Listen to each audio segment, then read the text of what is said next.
Par sociālajiem tīkliem es interesējos jau ļoti sen.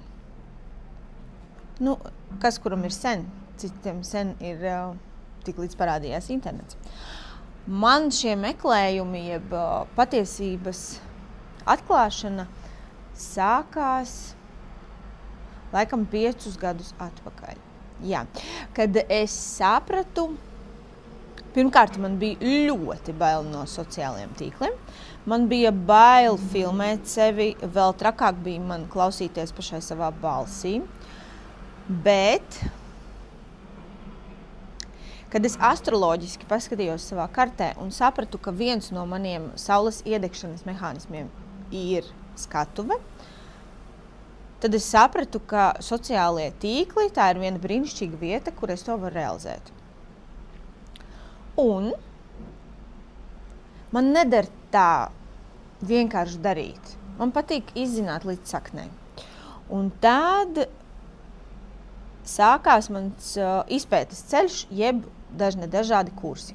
Mācījusies es esmu pārsvarā pie krievvalodīgajiem krieviem, kas noteikti nav Latvijā, jo, lai kā mēs gribētu, diemžēl Latvija ļoti smagi atpaliek. Teiksim tā.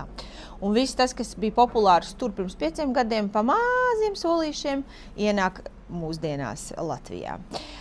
Un savu ceļu es sāku ar storijiem.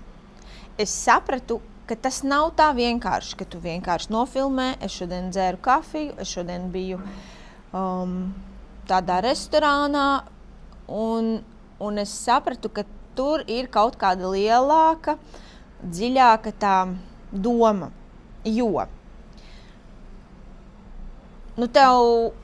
varbūt tev ļoti jāinteresē tam cilvēkam, lai tev patiktu skatīties katru dienu, ko viņš ēd, ko viņš dzer, bez jau kādiem paskaidrojumiem. Es mācoties to visu sapratu, ka taviem storijiem ir jābūt kā mazam seriālam. Katru dienu mazs seriāls. Un te es nerunāju par to, ka tajā brīdī es varbūt par to iespringu un ļoti domāju, kur man aiziet, kāpēc man tur aiziet, ko es tur redzēšu, par ko es varēšu parunāt un ko es vērtīgi tur iegūšu. Bet, ja es tev saku no šodienas skatu punkta, par ko tev tieši storijos būt, autentiskam, vienkārši sev, ļauj sev būt. Neiespringsti uz ko rādīt, ko nerādīt. Vienkārši tur ir jāsajūt tā robeža, cik daudz tu vispār gribi par sevi pateikt, bet galvenais fakts ir tāds, ka tev ir jāgrib sevi parādīt. Jāgrib parādīt no dažādām pusēm, varbūt no tādām nepriekš tevis, kas tev liekas dīvainas, ne līdz galam citiem saprotams. Bet tici man, vismaz tas viens cilvēks, uz kuru es iesaku koncentrēties, ka reiz, kad tu veido kontentu, domā par vienu cilvēku, kuram tu šajā brīdī vari palīdzēt ar to domu, ko tu aiznes ar savu storiju. Un šādā veidā tu veido savu kontentu. Un kāpēc tev tur ir jābūt katru dienu? Iedomājies. Es kaut ko gribu uzzināt par tevi, tu esi kādas jomas speciālists. Es kaut ko gribu uzzināt, es ieeju tavā profilā un viņš tāds plikiņš. Tur nekā nav, tur nav tevis. Bet cilvēks vienmēr iet uz cilvēku. Un es esmu par to, ka Instagrams ir tava vizītkarte. Ka ieejot tavā profilā, cilvēks skaidri, nepārprotami saprot, par ko tu esi. Un vai mainīties ir forši un ok. Piemēram, vakar es biju frizieri, bet šodien es izdomāju, ka es gribu būt galdniece. Tas ir ok. Pieņem to, ka tas ir ok. Nav jāieliek sevi kaut kādā rāmī. Es sevi arī nemitīgi lieku kaut kādā kastītē. Tāpēc, ka man šķiet, ka es esmu tik daudzpusīga un man patīk tik daudz, ka tad, kad cilvēks atnāk pie manis uz profilu, viņš vispār nesaprot, kas es esmu, bet man ir viena liela kļūda, kuru man ir jāizlabo. Un ko es visiem saviem klientiem vienmēr saku? Parādi vismaz storijā, ko tu piedāvā. Jo ieejot manā profilā vispār nav skaidrs. Labi, tur ir varbūt daļiņa maza skaidra, bet tur nav ne 80% no tā, ko es varu piedāvāt. Jo es sev ielieku kastītē. Man šķiet, ka es esmu viena virziena cilvēks, bet tā galīgi nav.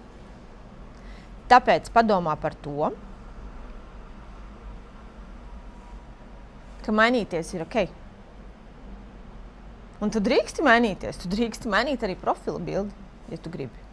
Visos kanonos teikts, cilvēki pierod pie tavas profila bildes. Lūdzu, nemaini viņu biežāk kā tur, reizi pusgadā. Zini kā?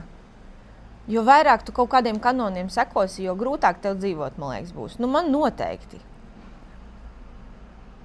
Ja tu man neizskaidro, kāpēc tā ir jādara, tad es nezinu, es to nepieņemu. Mans prāts to nepieņem. Un tieši tāpat ir ar visiem šiem saucamajiem normatīviem, kā ir jāizskatās Instagramam. Jā, viņam ir jāizskatās tā, tāpēc, ka tā ir tava vizītkarte. Ja tu gribi, lai tava vizītkarte, lai par tevi cilvēks domā to, ko viņš tur domā, ko viņš var izdomāt, tad lai tā ir, lai tā paliek, bet atceries, ka tā ir tava vizītkarte. Vai tad, kad tu iepazīsies liftā, tu gribēsi iedot tādu vizītkarti cilvēkam, kurš ir iespējams tavs sadarbības partneris tākumais? Padomā par to. Tur ir jābūt smukam visam. Tāpēc ir lietas, ko ir jāiemācās. Tad ar ko tev būtu jāsāk?